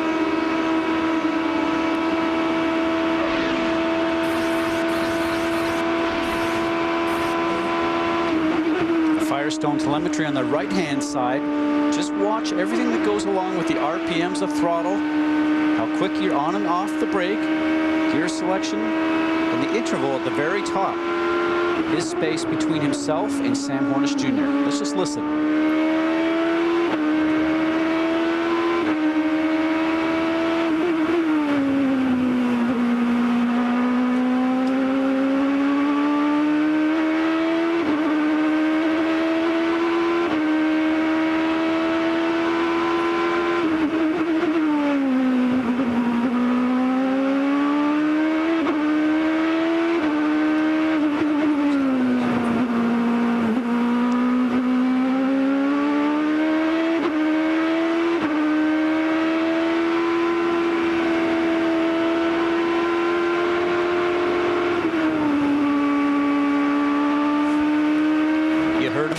Limiter going into turn 11, just at the 10,300 RPM limit, and now back all the way down to turn 1, Marty. So there's an idea of just how tricky it is to get around this 3.3 mile circuit at Watkins Glen. 11 laps to go with Scott Dixon back in command here for the 3rd year in a row. Take a look at our Honda lap leaders. Helio Castroneves still led the most laps so far at 19. Scott is closing quickly. Marco Andretti, Vito O'Meara, Dan Weldon have also led here at the Glen. We're waiting for Darren Manning to come by. He is now shown currently in 8th position. There is Kosuke Matsuura with Manning right behind him. Fell back a little bit after that last stop. Let's get an update. Jack Arute? Well, yeah, Marty, sometimes you'd rather be lucky than good. Let's go back to Darren Manning's last pit stop.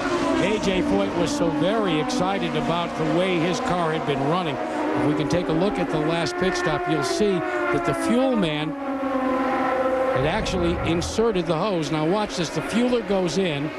It inserts to pack the fuel. They're complete their pit stop. But at this point in time, A.J. Foyt is watching the front tire changer. Now he yells, go, go, go. Darren Manning had enough common sense for one time not to listen to A.J. Foyt and just or at least process it for about 1.5 seconds until the fueler was out. And let's check in now with Vince Welch with an update on Scott Dixon. Well, just as Jack Arute was talking about the problems for Darren Manning in his stop, it was just the opposite for Scott Dixon. They did a short fuel because they didn't need a full tank to get to the end here in this pit window, and his team flawlessly executed the tires change and the fuel hose input. It was a great day in the pits for Scott Dixon. As you see Dario Franchitti nearly go off course. Dixon told me before the race today, the key for me is to get out front. He clearly believed that if he got out front in the middle of the late stages of this race, he would be the man to beat.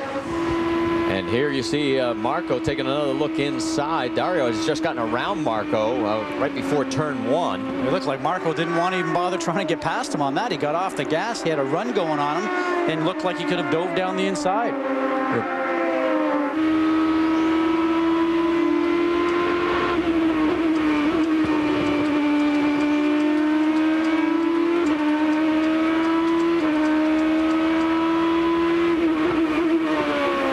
Was a very slow time going through the bus stop and then over through turn 5 and just didn't seem to chase him once he got going down there. Looked like he just let him go, Marty. Jack, it's getting a little cloudy out here. What's the latest on the weather? Well, fellas, you got to begin to wonder if Watkins Glen is going to throw some drama to the finish of this race. Look up over the press box and over that grandstand there. There are dark and ominous clouds that are beginning to develop. We have seen them late in the afternoon, and dare I say, Scott Goodyear, we are 15 minutes away from your early race prediction of some precipitation. My experience has shown that sometimes if you wait long enough, the weather will change. Vince? Well, and Jack Arute, just as you're talking about the weather, the teams for Target Chip Ganassi driver Scott Dixon and also Dario Franchitti start moving their rain tires closer to the wall here. And remember, if you're used to watching the IndyCar series mainly on ovals, they don't run on in the rain on the ovals, but they certainly do on these road courses, as we saw a year ago. Yeah, last year was very wet here at the Glen. In fact, turned out to be a timed event at 2 hours and 10 minutes. As Scott Dixon, doesn't matter whether it's dry or wet, he's won here at the Glen 2 years in a row. Can he do it for a third time? Well, let's meet him.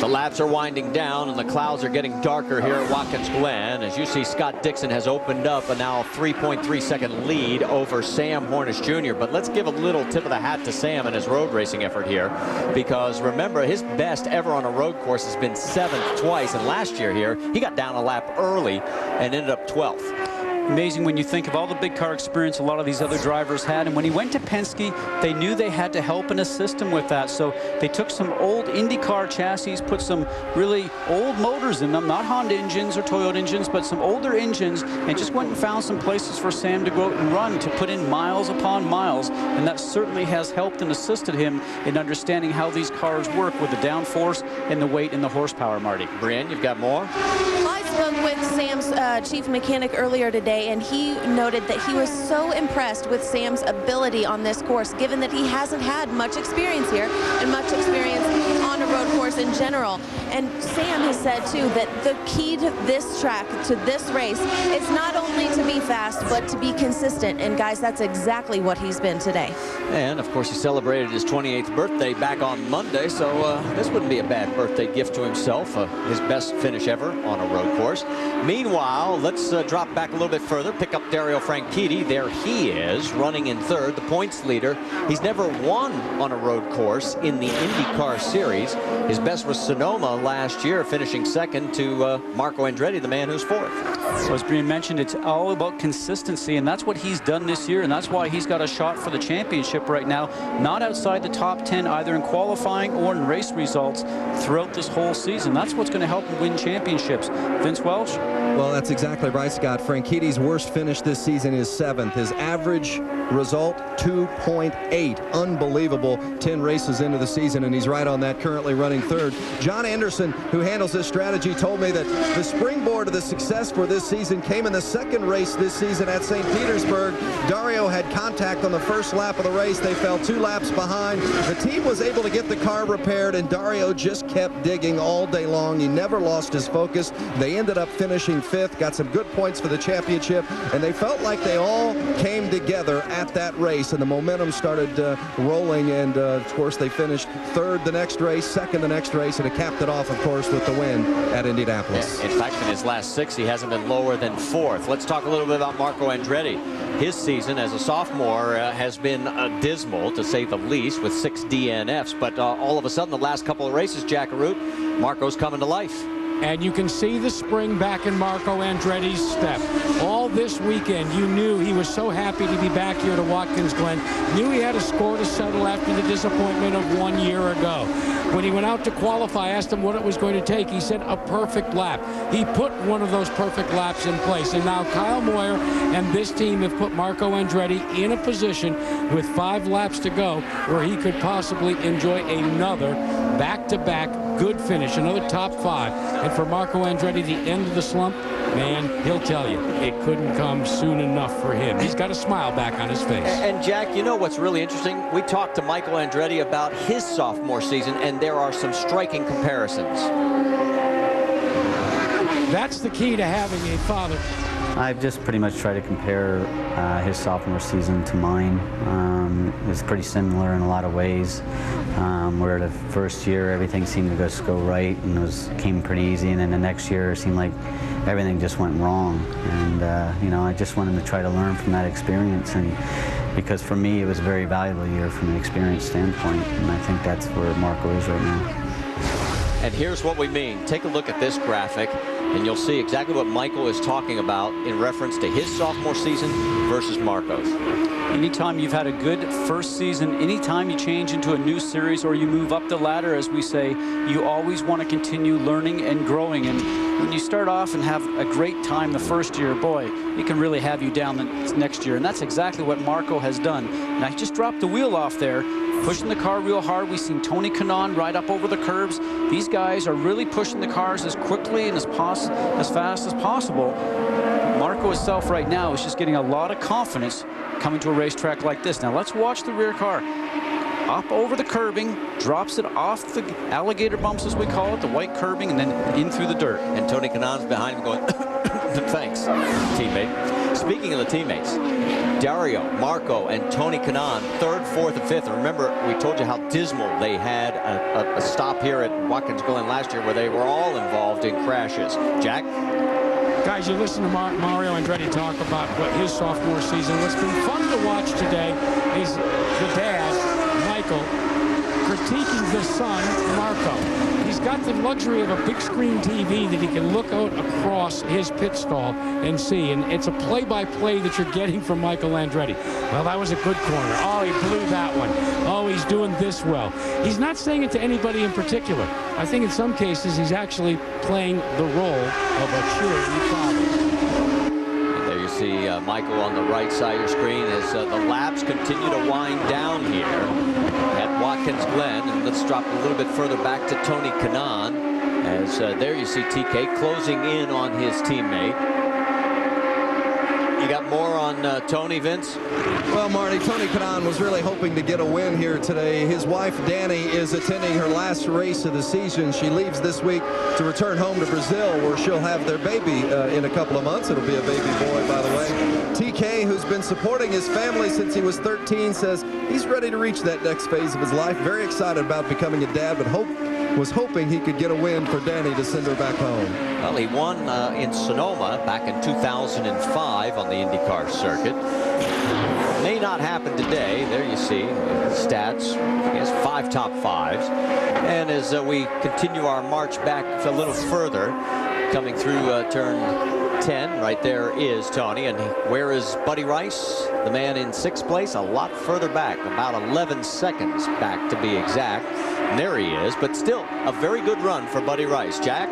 And maybe the key to this good run, fellas, is the strategy that Dennis Reinbold and John Dick employed. If you notice the beginning of the race, he fell back. He really didn't have a lot to throw out there at the competition.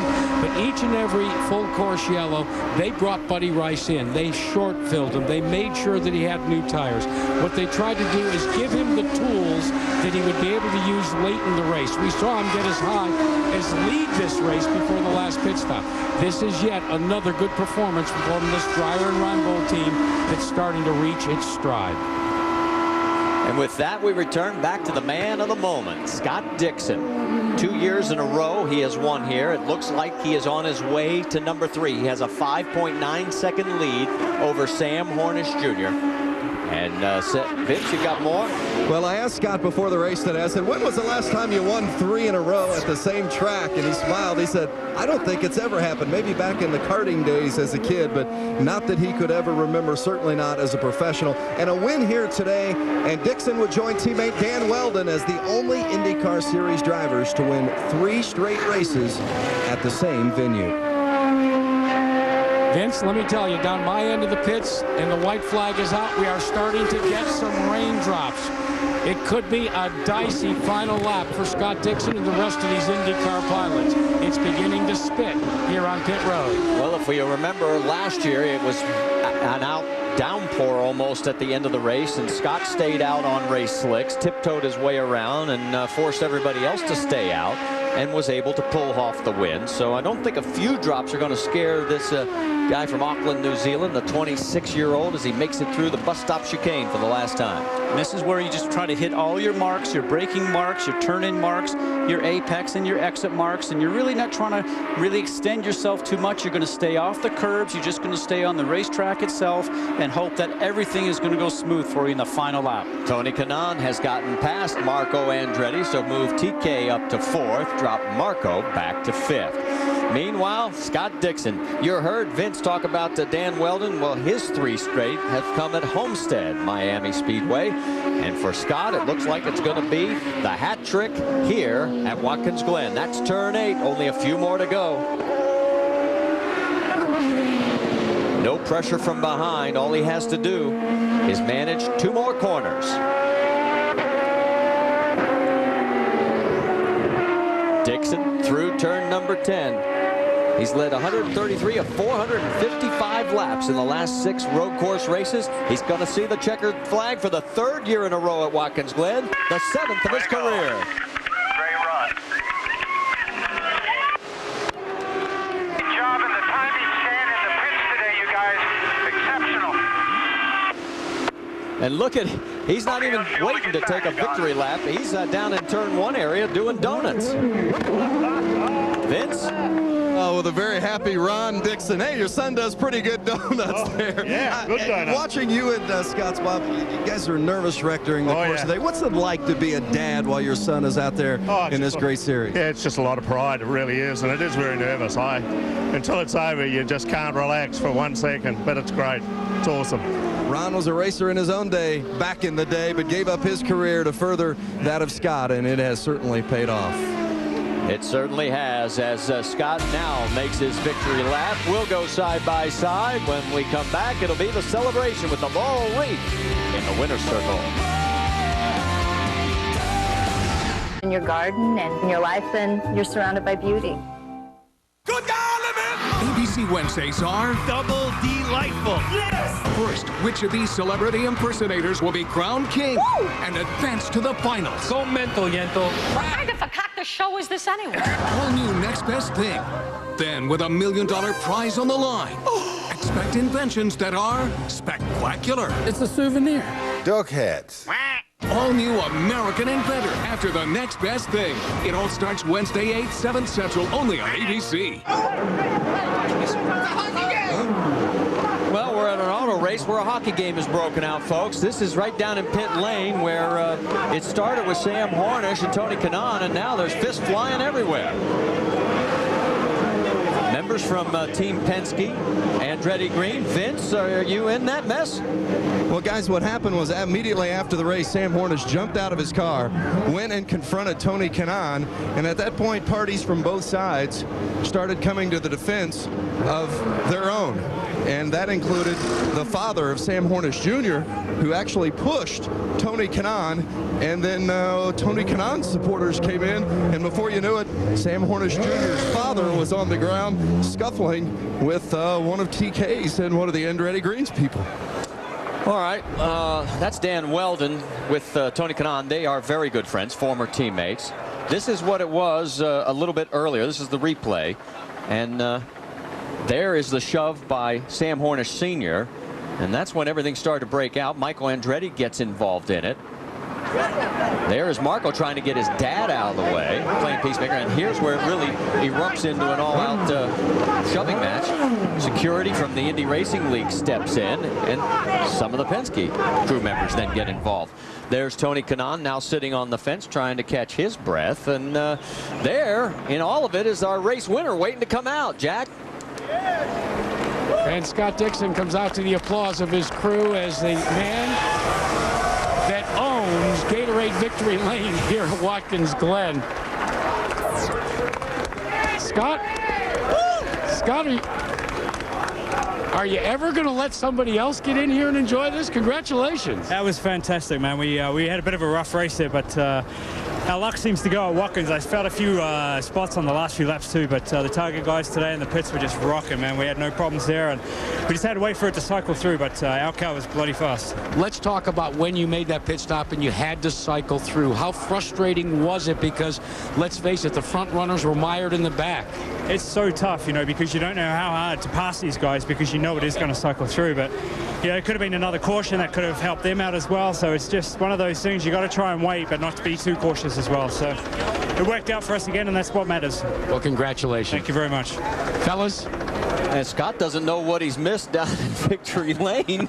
The battle has been out in the pit lane. Now, this was what happened very early in the race. I mean, guys have long memories in race cars. You know, but there's got to be a lot more to this than what we saw, because in this situation here, this is where you're going there. You're going for the same piece of pavement, actually, and this is actually after the race itself. They're both going into the pit lane, and here comes Tony Kanaan chopping off Sam Hornish. So I think that's why Sam was so mad, because the checkered flag is flown, and here comes Sam getting out of his car right now. You can tell he's in a hurry. He's just pulling off the cords and everything like that, walking over to Tony, and rightly so, saying, hey, what's that all about? The checkered flag is over. I don't understand what's going on here. And obviously Sam's dad comes in here and says, okay, let's just cool off now. And then it just continues to escalate. And this sort of reminds me of what we used to have in go-karts, Marty. It just never seems like it gets this way in big cars. Well, it did today, as let's check in with Vince Welch. Well, Tony Kanaan has been watching that replay, as guys, just as you are watching it. And TK, what was going on? First of all, take us back to the incident on the track when the two of you had contact. What transpired? Well, I got to ask him. He hit me. I think when you hit somebody from behind, and I wasn't very happy, and I got out of the car to talk to him. And I think he needs his dad to defend himself all the time, and his dad bumped me, which I think is totally wrong. It's happened in the track. We need to sort it out between me and him, and if we can't sort it out, Brian Barton has to sort it out. His dad can't get in the way and bump me out of the way like that. We're not going to fight. I was not going to go punch him. We were obviously both hot, and we're talking about what happened, and I think they should let us talk about it. And his dad getting in the way and bumps me out of the way. I mean, that's why dads, they should be in the grandstands, not in the pits. Let's go to Brian Pettigo. Well, Sam, it was your best road course finish ever, but unfortunately got overshadowed a bit by what just happened. Walk us through this. You know, I guess I'll start back to the incident on the track. You know, Tony and I, you know, I got a run on him going down into turn 6, and you know, he just didn't give me room, ran me up on the curb, and basically, you know, there was nowhere to go there, and you know, I couldn't get out of it, and obviously we bumped a little bit. Neither one of us spun. You know, he ended up finishing 4th in, and then he runs into me coming into the pits, and you know, starts calling me every name under the sun. But you know, whatever. That's you know, he wants to talk about what a great sport he is, and he is if one of his teammates wins. But if anybody else does better than he does, he's not very good. And I'm not really that worried about it from my point of view. I'm in the car, but you start running into people coming into the pit lane, you take the chance of jeopardizing all these guys' safety that are over the wall. They're not paying attention to what's going on. The race is over. They don't think there's going to be anything going on. So it's just an unfortunate deal. And you know, I just got to say I'm really proud of all my guys, Team Penske. You know, we felt for a long time that we should have been getting these top 5, top 3 finishes, and haven't been able to get the job done for whatever reason, getting ran into or, you know, losing the brakes or whatever. And it was just a nice day to be able to come out here and to have a good run and to finish in the top 3. Well, Jackaroo, it wouldn't be Watkins Glen without a little drama. Well, you need a little passion. You need a little excitement. How excited are you? You didn't get into anything other than continue to lead in the points. Yeah, I think we had a good race on track with a Canadian Club car. We just lost a lot of time in the pits. In laps and out laps were fast. We just were losing time either putting fuel in or getting the tires on today, and that was some of the difference. I think that allowed Sam to get ahead of us. Dixon really drove a hell of a race though, so you know, congratulations to him and his whole crew, because they did another textbook race here, and I was giving it everything, but I think we lost out in the pits today. Let's see if we can get a quick word from your car owner, Michael Andretti, as well. Kind of mixed feelings for you, Michael, because you got the points lead. I watched as you kind of talked your son through this race, getting the monkey off of his back, and then all of a sudden, sheer bedlam after the race. You don't look any the worse for wear, though.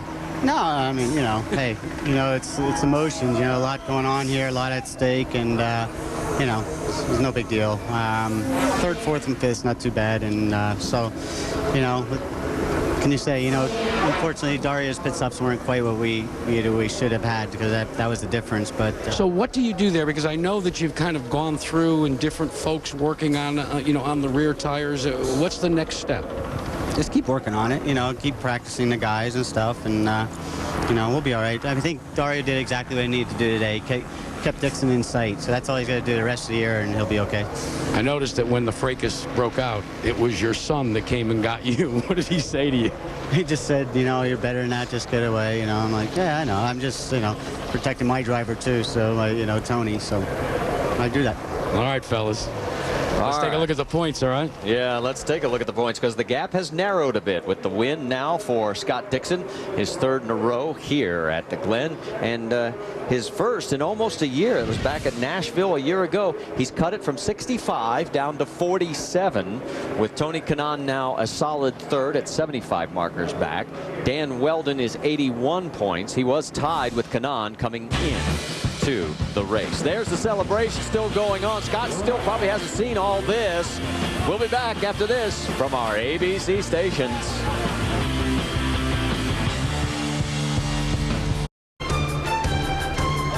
And there is the celebration continuing in Victory Lane. Scott Dixon ought to just rename that place, Scott Dixon Way.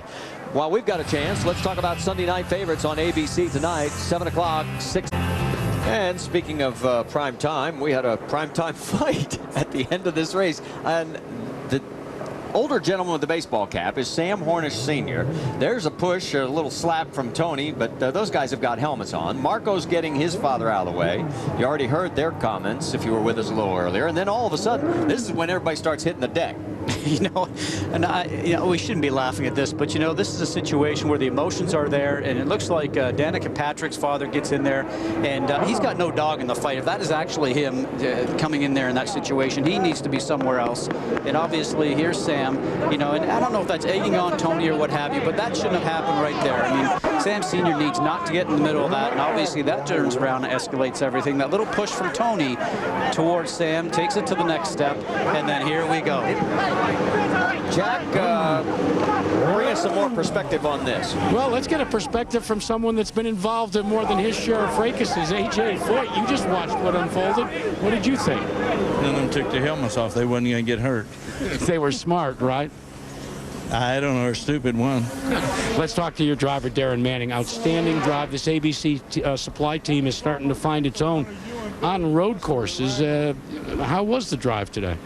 Well, it was a good 7/8 of a race, but then at the end there, I lost all kind of power in my arms. You know, I need to get down and gym a little bit more and end up a bit like AJ with some strong arms. I just couldn't turn the steering wheel and drop back behind Kosuke and Dan. So it was a good race. You know, it was nice overtaking a few people and you know, fighting in there with Sam a little bit. It didn't get as close as it did with Tony, but I had a bird's eye view of it all. It was just racing.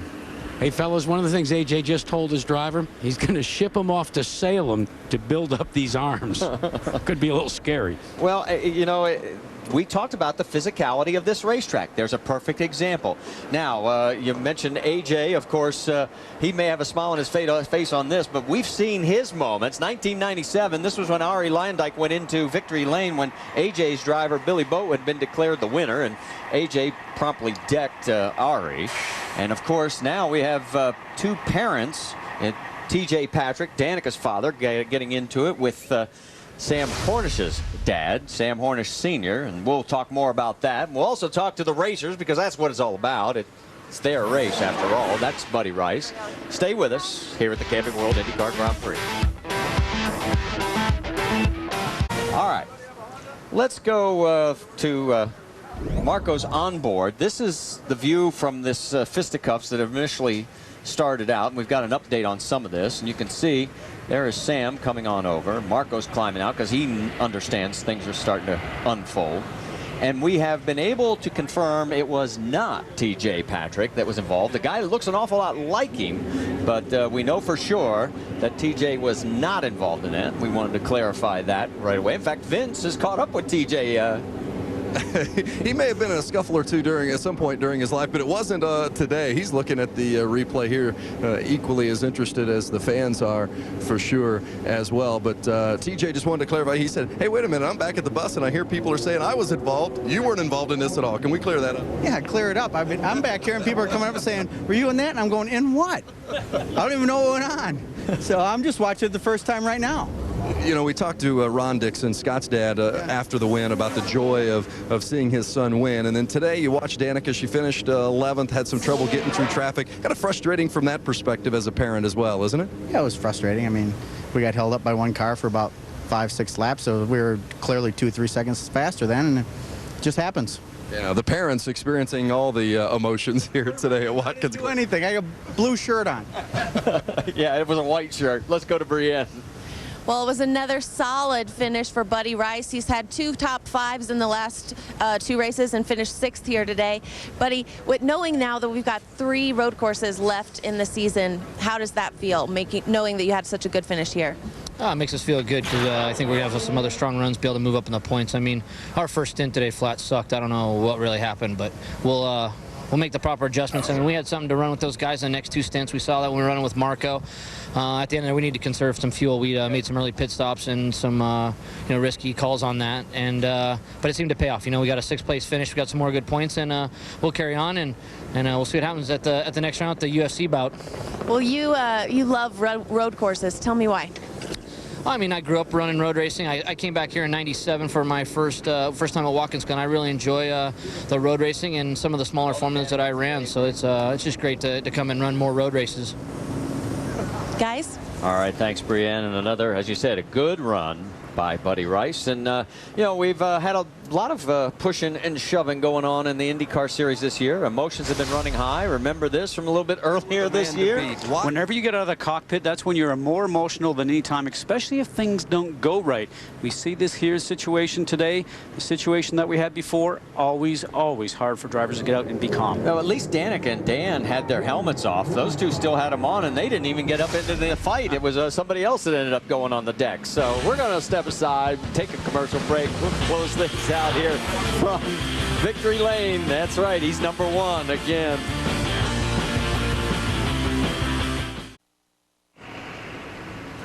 Back here at Watkins Glen, where the celebration still continues. I think Scott Dixon's getting a phone call from somebody, and he's taking it right down there while everybody else is waiting to take some more photos. And there's the running order with the final results right across the top of the screen. Sort of been overshadowed a little bit by the action that happened after the race. I will agree with Tony Kanaan on one thing. Parents and anybody who's not involved as far as a race crew member, they have no business being in this deal. I would agree with you because, you know, parents are going to be probably more emotional, maybe not know the full story of everything that had gone on track.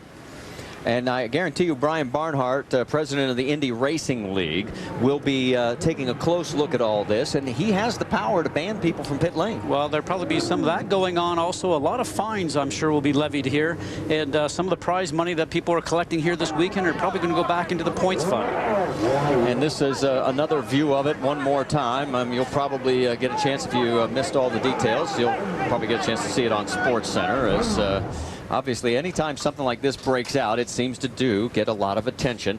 Meanwhile, poor Scott Dixon, he doesn't know any of this has been going on because he's been celebrating over in Victory Lane his 3rd straight win here at Watkins Glen. Only the 2nd IndyCar Series driver to win 3 in a row at the same track. It was Miami Homestead for Dan Weldon the last 3 years. Tune in Saturday night for the Firestone IndyCar 200 at Nashville on ESPN. We'll see you at 7:30 Eastern Time. Coming up next, ABC's World News, or your local news, except on the West Coast. And we'll congratulate Scott Dixon one more time, winner of the Camping World IndyCar Grand Prix. For Scott Goodyear, Jack Arute, Brienne Pedigo, Vince Welch, and our tire, ESPN on ABC Crew, I'm Marty Reed. Till we meet again next Saturday night in Nashville. Keep your fists up, everybody.